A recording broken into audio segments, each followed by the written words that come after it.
देखते हैं संचयी बारंबारता वक्र या त्वरण यानी कम्युलेटिव फ्रीक्वेंसी कर्व और ओगिव। संचयी बारंबारता वक्र या त्वरण यानी कि कम्युलेटिव फ्रीक्वेंसी कर्व और ओगिव। चलिए तो सबसे पहले बात करें संचयी बारंबारता की, तो संचयी बारंबारता के बारे में हम लोग क्लास 9th में भी पढ़े। तो चलिए पहले इसको परिभाषित कर लेते हैं ताकि फिर से याद आ जाए, क्योंकि पहले तो ये बड़ी बात है कि 9th क्लास का है और 9th क्लास की बहुत सी चीजें हम लोग भूल चुके हैं। तो पहले जान लेते हैं संचयी बारंबारता होता क्या है। ठीक है, वैसे तो बहुत लोगों को पता होगा लेकिन बहुत से बच्चे भूल ही जाते हैं। 10th का याद ही नहीं रहता तो वो 9th का याद ही नहीं रहता तो 10th का क्या याद रखे, है ना जी।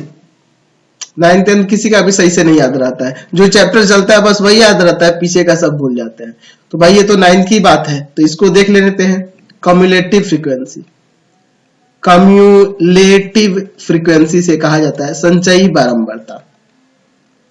कम्युलेटिव फ्रीक्वेंसी क्या होता है? कम्युलेटिव फ्रीक्वेंसी, तो यहां हम इसे परिभाषित कर सकते हैं कि किसी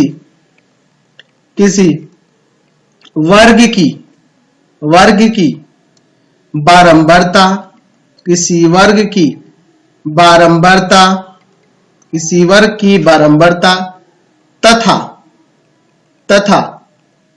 तथा वर्ग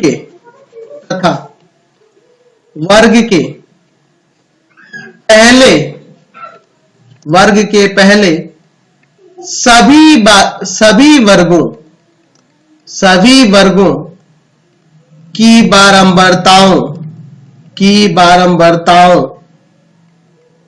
की बारंबारताओं का योग उस वर्ग की संचयी बारंबारता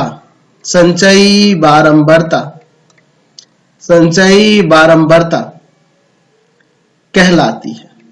संचयी बारंबारता कहलाती है।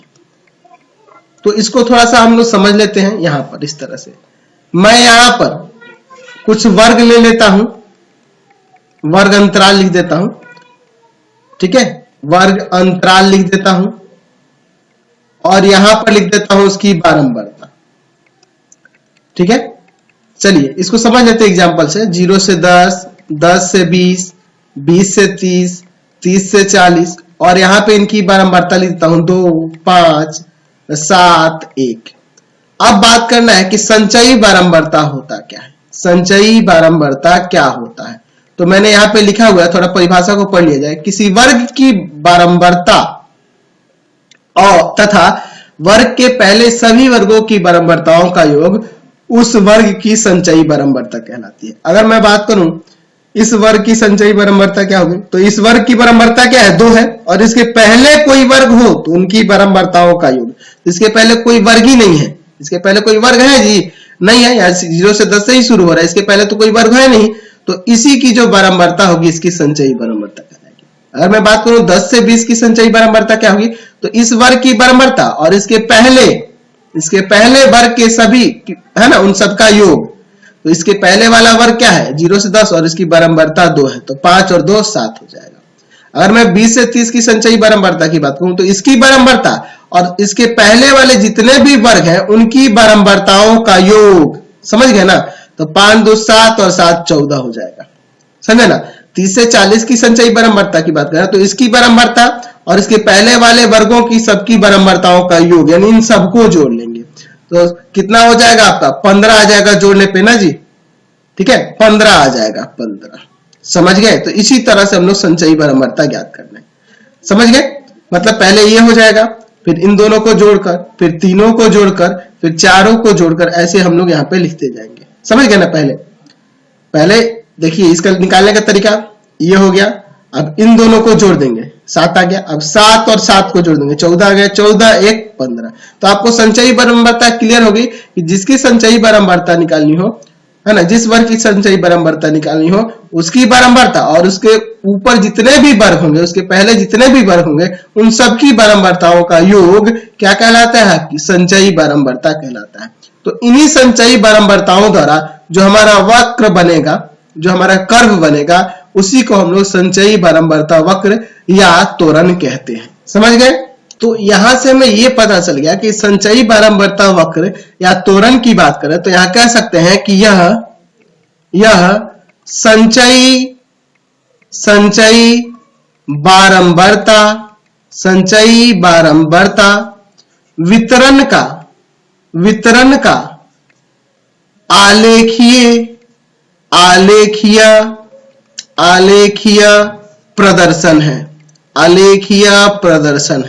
है ना जी। यहां से आपको क्लियर हो गया कि संचयी बारंबारता वक्र या त्वरण क्या होता है। तो यह संचयी बारंबारता जो वितरण होती है ना, उसी का आलेखीय प्रदर्शन होता है।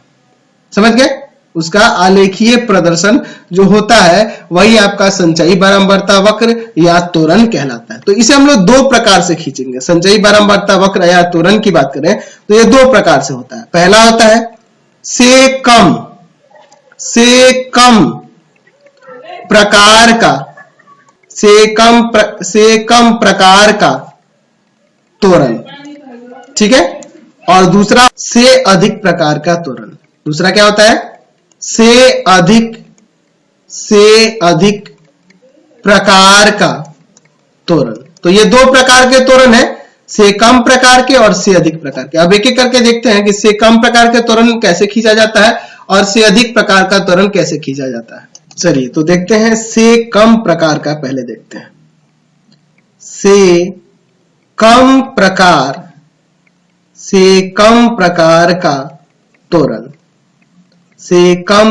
का त्वरण। चलिए इसमें किया क्या जाता है। सबसे पहले ध्यान रखना है कि आपको ये चैप्टर पढ़ने के लिए सबसे पहले आपको 9th क्लास का स्टैटिक्स चैप्टर पढ़ना होगा। 9 का आपको जब तक स्टैटिक्स नहीं आएगा, 9th क्लास की आपको सांख्यिकी नहीं आएगी, तब तक ये क्लियर नहीं होगा। तो सबसे पहले आप सांख्यिकी चैप्टर जाकर क्लास 9 का जरूर पढ़ लेना। से कम प्रकार के त्वरण में किया क्या जाता है। तो इसमें लिख देता हूं मैं, पहले लिख देता हूं करना क्या है। लिख देता हूं वर्ग अंतरालों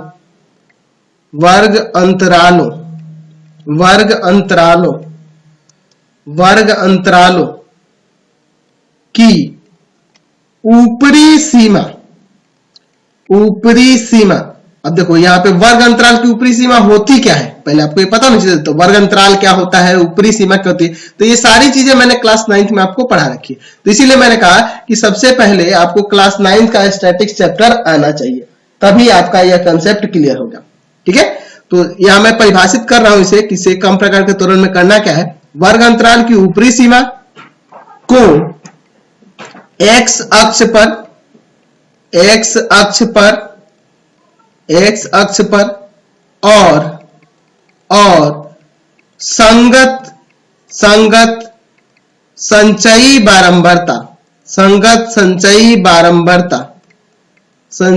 बारंबारता को वाई अक्ष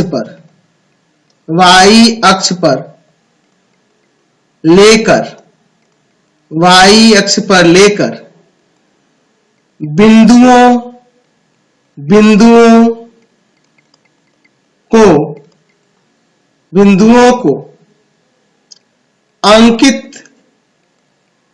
अंकित कर इन्हें मुक्त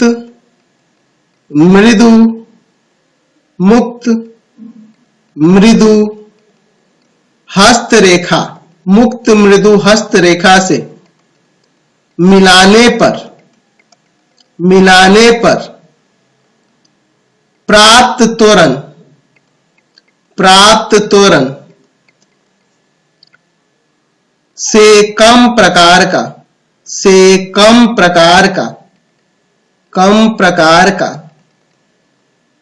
त्वरण कहलाता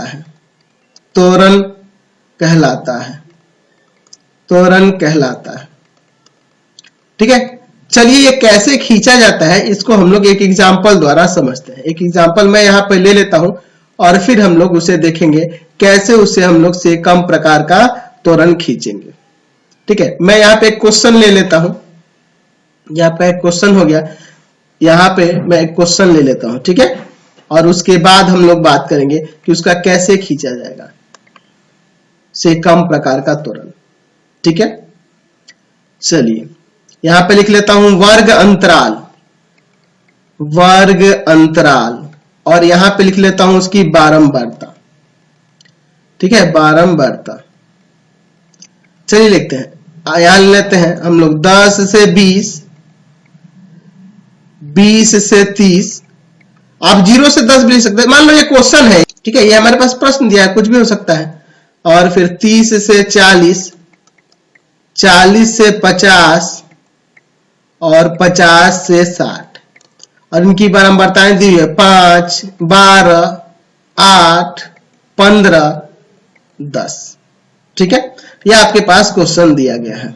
चलिए अब मुझे इसका से कम प्रकार का तोरण खींचना है। तो सबसे पहले आपको करना क्या होगा, हमें देखो किस तरह से इसका बनाना होगा। अलग से एक चार्ट बना लेंगे। फिर से मैं यहाँ पे एक अलग से इसका चार्ट बनाता हूँ। एक्चुअल में इसमें क्या क्या चीजें होनी चाहिए इसको समझ लेते हैं। वर्ग अंतराल है तो उसके लिए एक कॉलम देते हैं, ठीक है। अच्छा, और फिर आपका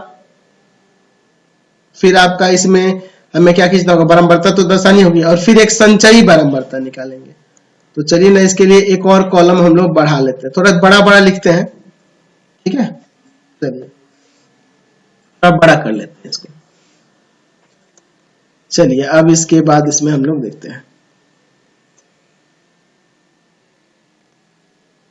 ये हो गया, ठीक है। अब हम लोग यहां से कम प्रकार का तोरण की बात करेंगे, ठीक है। तो यहां लिखेंगे वर्ग अंतराल, वर्ग अंतराल, वर्ग अंतराल, और यहां लिख देंगे हम लोग भाई से कम प्रकार, से कम प्रकार, है ना। हमें से कम पे ये खींचना है, तो ये से कम प्रकार वाला हम लोग खींचना है, या से कम भी लिखेंगे तो खाली कोई दिक्कत नहीं है। से कम वर्ग अंतराल में हम लोग क्या करेंगे, से कम। इसमें उच्च सीमा को लिखना होगा, उच्च सीमा को, तो यहां लिखेंगे 20 से कम, 20 से कम। इसमें उच्च सीमा 30 है तो लिखेंगे 30 से कम, 30 से कम। यहां लिख देंगे 40 से कम, 40 से कम। 50 से कम, उच्च सीमा को लेना होगा, ठीक है। वर्ग अंतराल की उच्च सीमा ये है और ये निम्न सीमाएं होती हैं। हर एक वर्ग अंतराल की उच्च सीमा हम लेंगे 60 से कम, ठीक है। और यहां पे हमें बारंबारताएं जो दी हुई ना, बारंबारताओं को लिख लो, फिर आपको बताता हूं। या फिर सीधे आप संचयी बारंबारता लिखो ना, आपके पास बारंबारता तो बगल में है ना जी, हम सीधे संचयी बारंबारता लिखेंगे। हमें अलग से कोई कॉलम तीसरा बनाने की जरूरत नहीं पड़ेगी, सीधे संचयी बारंबारता लिखेंगे। हमें इन दोनों से ही मतलब है, बारंबारता से तो कोई मतलब नहीं है, तो तीसरा हमें ये बनाने की जरूरत ही नहीं है। ये नहीं भी रखेंगे कॉलम तो कोई दिक्कत नहीं है इससे, समझ गए ना। चलिए संचयी बारंबारता कैसे निकालेंगे, यहाँ पे ध्यान देखिए। यहाँ कह रहा है 20 से कम, तो 20 से कम वाले में बारंबारता 5 हो जाएगी। 30 से कम, तो 30 से कम में 12 भी और 5 भी। 30 से कम वाली वर्ग अंतराल, 30 से कम वाली डाटा की बात करेंगे तो 30 से कम में ये वाला भी अंतराल आ जाएगा, यह वाला भी आ जाएगा, यानी इन दोनों को जोड़ लेना होगा 17। अच्छा, यहाँ है 40 से कम, तो 40 से कम में यह भी है, यह भी वर्ग अंतराल है, यह भी अंतराल है, यानी तीनों को जोड़ लेंगे। तो यहाँ पे 17 में 8 जोड़ देंगे तो आपका आ जाएगा 25, ठीक है। अब 50 से कम, तो 50 से कम में ये भी और ये बाकी सब भी, यानी कि आ जाएगा 40, 15 जोड़ेंगे तो। फिर अब इसे 60 से कम, तो 60 से कम में ये सारे आ जाएंगे, सारे अंतराल देख रहे ना, 60 से कम वाले में ही है ना। 60 से कम वाले ही 4 मान को धारण करते हैं, 60 से कम वाले 4 मान को धारण करते हैं, तो सबको जोड़ देंगे, यानी आ जाएगा 50।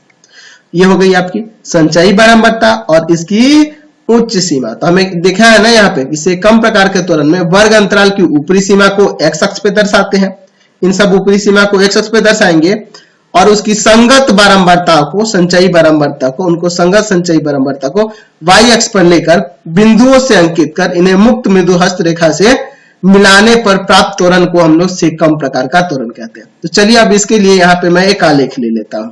चलिए, तो मैंने यहाँ पे एक ग्राफ पेपर ले लिया, इधर ना मैं यहाँ लिख देता हूं x अक्ष, ठीक है, और इस पे ना ले लेता हूं y अक्ष, मोटे वाले लाइन पे ले लेंगे, ठीक है, x अक्ष और y अक्ष। यहाँ लिख देता हूं मैं x और इधर ले देता हूं x डैश, इस पे y और y डैश, ठीक है। तो यहाँ 0 लिखता हूं, तो यहाँ 10 लिख देता हूं, 10 20 से ही शुरू करता हूं, क्या दिक्कत है। 20, 30, 40, 50, 60, 10 20 30 40 50 60। अच्छा इसमें भी 10 20 ही लेते हैं क्योंकि संचयी बारंबारता है उसी हिसाब से ही है, कोई दिक्कत नहीं है, आ जाएगा 10 20 नहीं तो बड़ा हो जाएगा, लकीर ये बड़ा हो जाता, 10 20 छोटा छोटा इकाई आराम से हो जाएगा, 10 20 30 40 50 5 5 लेते ना तो बड़ा हो जाता, नहीं हट पाता। चलिए ठीक है, अब देखिए यहाँ पे इस पे क्या लिखेंगे, तो यहाँ पे है ये आपका वर्ग अंतराल, एक्स अक्ष पे वर्ग अंतराल की ऊपरी सीमा को लेना होता है, और इस पे क्या रहेगी संचयी बारंबारता, संचयी बारंबारता, संचयी बारंबारता को इस पे दर्शाया जाता है। ठीक है, ध्यान से देखिएगा, उच्च सीमा हम लोग लिया है ना, यहाँ पे देख रहे हैं ना, ये सारे उच्च सीमा को ही लिया, तो वर्ग अंतराल की ऊपरी सीमा और उसकी संगत संचयी बारंबारता 20 और 5 लेंगे, तो एक्स अक्ष पे 20 देखिए कहाँ है और वाई अक्ष पे 5 कहाँ होगा, इसके बीच में 0 और 10 के बीच में, इन दोनों के सामने, यानी कि यहां हो जाएगा, समझे ना बात को, यानी कि ये आ गया 20,5। अगला चलिए 30 और 17, 30 ये रहा, 17 कहाँ होगा, तो 20 और 10 के बीच से थोड़ा सा ऊपर है ना, इसमें देखिए ना आपकी 5 लकीरें है ना जी, तो यहाँ पे आ गए आपका 15 16 17, यहाँ पे आ जाएगा, तो ये आपका 30,17 हो गया। अगला है आपका 40,25, 40 ये रहा, 25 किधर है, तो 20 और 30 के बीच में हो जाएगा, यहां पर ये क्या हो गया आपका 40, में कितना है 25। अगला है आपका 50,40, तो 50 ये रहा, 40 कहां होगा, ये रहा, ठीक है 50,40। फिर उसके बाद है 60,50, 60 ये रहा और 50 कहां जाएगा, ये जाएगा, ठीक है।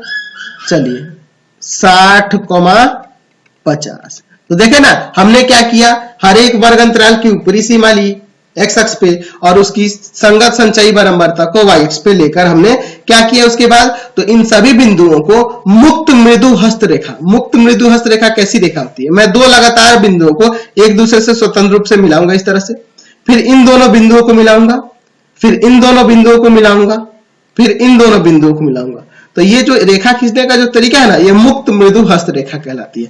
और ये जो आलेख आपका बन के तैयार हुआ, इसी को हम लोग क्या कहेंगे, से कम प्रकार का तोरण, से कम प्रकार का तोरण के नाम से इसे जानेंगे, समझ गए ना। तो आपको क्लियर हो गया कि से कम प्रकार का तोरण कैसे खींचा जाता है। अब इसमें देखिए कभी कभी आपके क्वेश्चन में कह देगा कि इसका माध्यिका ज्ञात कीजिए, ठीक है, हम लोग इससे कम प्रकार के तोरण द्वारा या से अधिक प्रकार के तोरण द्वारा माध्यिका भी ज्ञात कर सकते हैं। करना क्या होता है, जो टोटल योग आएगा, यहाँ पे जो योग आएगा, यहाँ जोड़ने पे आएगा 50, उसे n मान लेंगे और उस n का आधा करेंगे, यानी 50/2 कट के 25 आएगा, 25 है ना, तो n/2 यानी कि ये जो 25 आ रहा है इसको हम लोग संचयी बारंबारता वाले में देखेंगे, तो 25 यहाँ होगा, है ना, 25 यहाँ पे होगा, और इसी का जो इसके सीधा समांतर मिलाएंगे, एक अक्ष के समांतर यहां से ले जाएंगे, एक अक्ष के समांतर ले जाएंगे, और जिस बिंदु पर मिलेगा उस बिंदु से क्या करेंगे, एक्स अक्ष पर लंब गिरा देंगे, और वही लंब बिंदु जो होगा वह क्या हो जाएगी, आपका माध्यिका कहलाएगी, ठीक है, यह माध्यक भी कह सकते हैं, माध्यिका कहलाएगी, समझ गए ना। तो माध्यिका निकालने का एक और ये आपका तरीका है, से कम प्रकार के तोरण से और से अधिक प्रकार के तोरण से भी ऐसे ही खींचा जाता है, ठीक है। तो यहां से हमने एक और चीज सीखा, माध्यिका के या माध्यक भी कह सकते हैं, माध्यक, ठीक है। तो माध्यक निकालने के लिए हमने एक तरीका देख लिया कि से कम प्रकार के त्वरण द्वारा किस प्रकार से हम लोग माध्यिका निकालेंगे। हमें क्या करना होगा, टोटल जो बारंबारता होगी उसका आधा करेंगे, वही संचयी बारंबारता में देखेंगे, उस बिंदु से हमें क्या करना होगा, एक अक्ष के समांतर रेखा ले जानी होगी, और जहां पे ये त्वरण को प्रतिच्छेद करेगा वहीं से लंब गिरा देंगे, और जहां पे जो लंब गिरेगा वही बिंदु जो होगा वो एक्स अक्ष पे जो बिंदु होगा उसी का एक्स नियामक जो होगा वो आपकी माध्यक कहलाएगा, समझ गए ना। चलिए अब देखते हैं से अधिक प्रकार के तोरण में क्या किया जाता है। एक्चुअल में आपकी वीडियो बहुत ही लंबी होती जा रही है, तो मैं से अधिक प्रकार का तोरण इसमें बताऊंगा ना तो बहुत लंबा हो जाएगा, हम लोग का वीडियो 30 मिनट से बड़ा हो जाएगा। तो इस वीडियो का मैं यहीं पे एंड करना पड़ेगा। आपको हमारे 3 चैनलों को सब्सक्राइब करना होगा। पहला है pathfinder classes Chhapra, pathfinder classes Chhapra, ठीक है। दूसरा है आपका भारती भवन रविकांत सर, भारती भवन रविकांत सर, और तीसरा चैनल है रविकांत सर के नाम से, रविकांत सर के नाम से। तीनों चैनल को सब्सक्राइब करेंगे और इससे रिलेटेड वीडियो के लिए सीधे डिस्क्रिप्शन में जाएंगे और इससे संबंधित नोट्स के लिए आप सीधे गूगल पे जाके सर्च करेंगे www.ravikantsir.in, ravikantsir.in जाके सर्च करेंगे, सभी वीडियो के सॉल्यूशन आपको मिल जाएंगे, सभी नोट्स भी मिल जाएंगे, सब कुछ आपको वहां से प्राप्त हो सकता है। Thanks for watching the video.